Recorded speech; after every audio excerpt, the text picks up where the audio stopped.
छीन के राहतल छीन लेती हो दुनिया जहान से आगे सोना दुनिया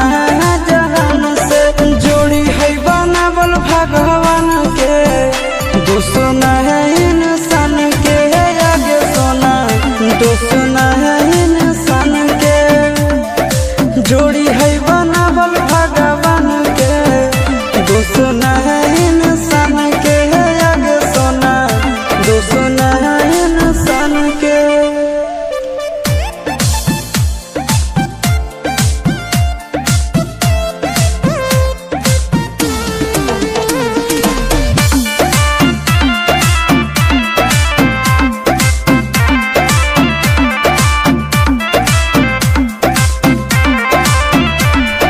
जन्मों से भले दोनों रहेंगे साथ में कहरम तो विधाते के हाथ में आगे जन्मों से भले दोनों रहेंगे साथ में करम तो विधाते के हाथ में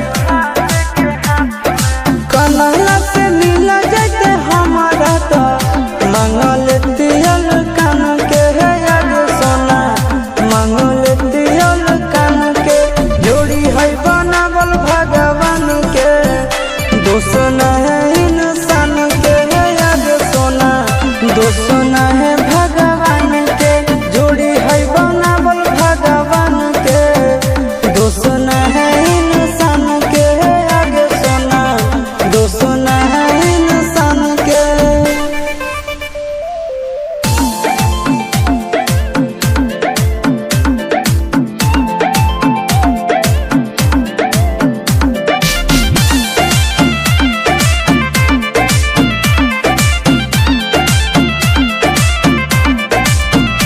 आगे तोर नहीं कसूर नहीं हमर कसूर गे दोनों के कैला का